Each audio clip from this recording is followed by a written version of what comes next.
Hey everybody, so right now we're going through and we're trying to upgrade and improve our husbandry on quite a few of our animals. The previous video we did, we moved Shoshone up into a cage, into a 4x2, and we added on a UVA and UVB bulb by VivTech of the Sure Sun line. So now, today, we're gonna do one for our Ackie monitor, Remus, I mentioned previously before, but this is the midday blaze. So this is just a pure light bulb. There's no heat, so we had to get additional heat, and I wanted to revamp the whole cage stack of my 4x2 melamine cage stacks until eventually it'll be replaced by other ones down the road. But improving as we go along, so we're gonna take this guy, which this is a really cool product. I love these guys. I've been singing their praises for quite some time. And if we look really close, again, really cool packaging, and it talks a lot about the different parts of this product, the different zones, zone 1, 2, 3, and 4s. It has different species that are recommended for it. Like this is great for these more arid reptile species, so bearded dragons, rhinoceros iguanas, Euros, and Remus, our Ackie monitor. And in the back, it even talks a little bit about the different parts of the bulb. So for a long time, we didn't have these LEDs, because that's the type of bulb that this is. We didn't have LEDs for reptiles because LEDs put out UVC in addition to A and B wavelengths, which can be very detrimental to the health of our reptiles. So working internationally with quite a few other scientists and herpetological people, they figured out how to actually remove the UVC from an LED bulb, thus essentially formulating in a bulb that puts out UVA, which they do in fact need, the UVB, which we are learning that it turns out they do need as well. All life really benefits from these guys, unless you're like a troglodyte that never sees the literal sun for your entire life cycle. And these are really great. These things can last over 3 years. They have a 2-year warranty on them. They're very sturdy.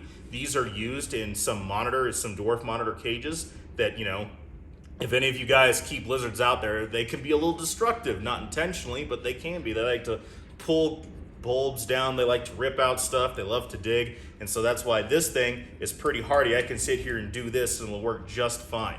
So we're gonna install this into the 4x2 enclosure that we just revamped, and I'm gonna show you exactly how we all went through and did that. And we're gonna put this in, we're gonna put Remus into the enclosure, and we're gonna give updates on how he's doing. Since we moved from Denver to our new facility, I've been wanting to revamp a lot of these enclosures, and so this is actually a really good opportunity for me to do so. So we had a decent sub-layer of substrate to begin with, but I wanted to change it up for that way it'll allow for a little bit more burrowing, as well as it'll maintain a little bit more humidity retention. I had trouble getting the radiant heat panel in there, so it's just going to kind of skip a little bit. But overall, I think the overhaul was pretty easy, in my opinion. Okay, so I'm just gonna get here on the ground like this, because unfortunately that's how we have to do the stack. But we're gonna come in here, and just like a regular UVB bulb, it fits into a regular light socket.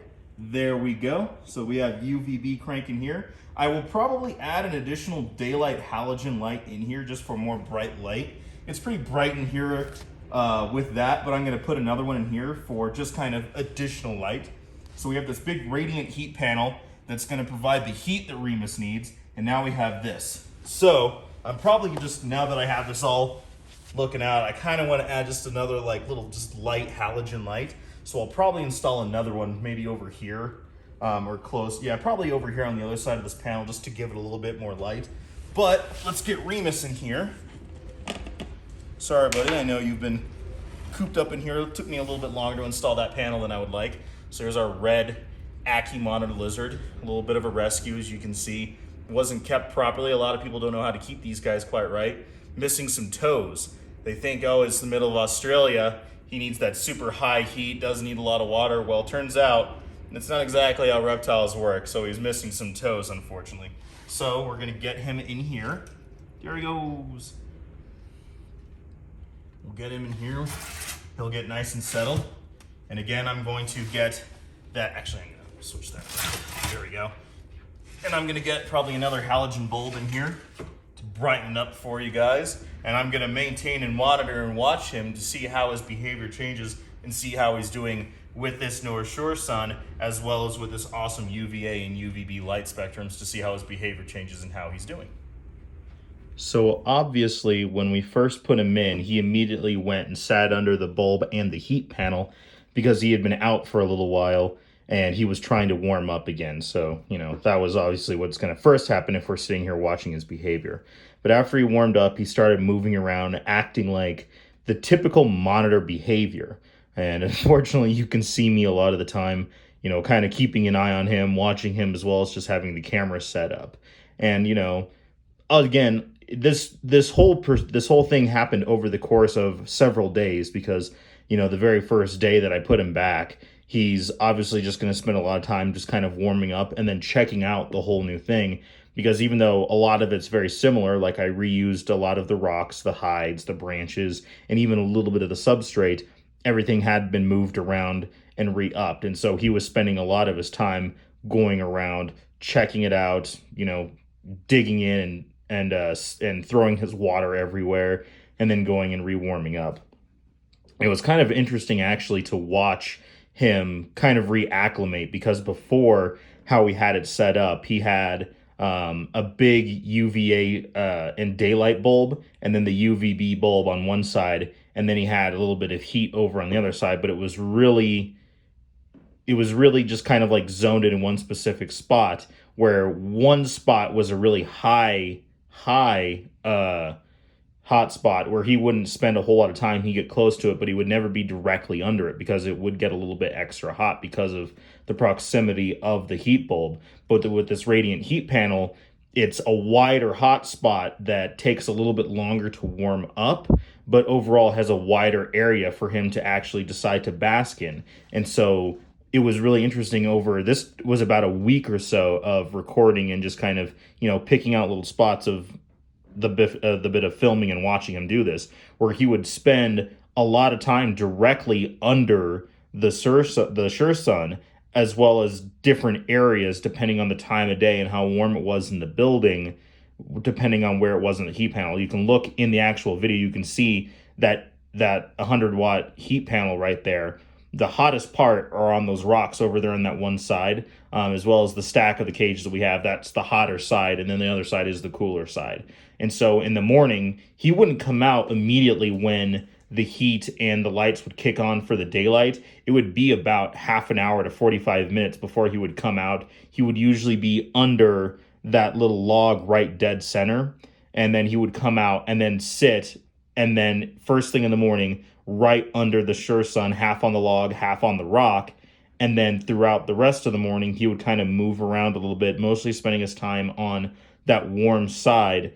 And then come early afternoon, around 11, 12, he would start be moving around all over the place. And then, as the day progressed, he would spend less time over on that hot side. Or if he was over there, he would actually specifically crawl up back on that cork bark and not be on that rock that would sit there and retain that residual heat from the heat bulb. He would still be on the warmer side of it, but he would actually go and sit a little ways away from that because it's closer towards the front, and he would sit more directly under that sure sun for, roughly 10 to 15 minutes at a time. So kind of like right here, where he's under that heat, but most of his body isn't directly on that warmer rock. It's actually a little bit further back. And then as he would see me, because, he's still a monitor lizard, he would see me when he was hungry, because it was about 2 days in between a larger feeding. So he gets a big amount of crickets a couple days a week, and then the rest of the week he gets just a couple during just a few throughout the day. And so when he would only eat, just the few that I gave him, he would sit there and be essentially asking and begging for food. And then when we gave him this larger amount, and forgive the water quality, this was in the morning, so he dug that up during the afternoon while we were away during the day, and I just didn't get around to swapping that out when I wanted to record this because I wanted to watch exactly what he was doing. So again, typical monitor behavior, watching around, the same old darting, so all of his acclimates and needs are being well cared for with the new setup for his heat and UVB, but it was just kind of interesting to actually watch how he would do it. And honestly, he moved around a little bit more than when I had it under there before. He would have his one spot that he would like to sit in under the previous one, not directly on there. And he would just kind of like circle around that rock other than his initial morning warm up. And he wouldn't move around a whole lot other than when he was getting food. Now he moves around a lot more throughout the day and is picking his individual spots a lot better. And then again, obviously after the big meal with lots of crickets, he would just kind of sit there and hang out and mellow, again under the warm side, but not directly on that heat rock. So, as you saw, seems to be behaving like typical monitor behavior, doing pretty well in all things considered, and seems to be just generally enjoying this. If you look in here, you can see that he's already kind of played with the cords a little bit, and obviously this is just kind of dangling here. So that's a testament to how they can withstand a little bit of monitor abuse. These bulbs are really, really hardy, and honestly, I'm really excited moving closer towards the future of adding more UVA and UV bulbs into a lot of my enclosures. I think they're going to do really well. I'm also really looking forward to showing off what we're doing with Shoshone and our one up here. And then eventually, once I finally get my reed frog tank ready to go, I'll show you that too. I still have a couple little minor tweaks I want to do for that. But all things considered, and I hope, well, I'm blocking it. I don't know if, yeah, he's over there, but whatever.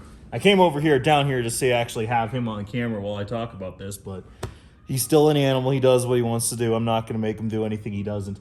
But with all that said, I think this is a really great product. I've been pushing pushing VivTech for quite a while, even before I even got these guys. I know Ryan and Erica, who started the company, great people. They've been in the reptile hobby for decades at this point. And they really know what they're doing. And there he comes. Yay, finally. Hey, Remus. Still cruising all over the place. But all that being said, the Sure Sun, so this is the one, as I mentioned before at the beginning, this is the one for the midday blaze. This is for the Burgundies, the Ackies, the Cyclura, the large, like, grassland tortoises like sulcatas and things. That this seems to be doing very well for him. And I'm obviously going to continue to monitor this because, he was already used to this ultraviolet light and cruising around and moving around, but I'm going to keep moving on to see exactly what he is doing and how things are going. Hey, Remus, what's up, buddy? I know, huh? But if you guys are interested in this, I'm going to put the link down below. And also, if you go to the site, if you go to VivTechProducts.com and you enter the promo code JZReps322, you can get 15% off of your purchase, as well as you also get discounts for being a USARK member. So after you watch this video, you get to see, and he's gone again. After you watch this video, go check out USARK, go see what they're doing. Right now, our ability to keep, buy, sell, breed, everything with a lot of types of animals, specifically reptiles, but really any and all exotics are at risk right now. So go check out USARK. Sign up for a bronze membership. It's only $5 a month, and then go to VivTech and enter, and then, put in your bronze membership, enter the affiliate code, and I'll make sure to put it right here so that way you don't mishear me at all. And you can go get 15% off your new product right here, and stay tuned for the other 2 bulb reviews and future reptile content from me, as well as awesome, amazing products that these guys are coming out with. Hope everyone's having a great day, and we'll check you next time.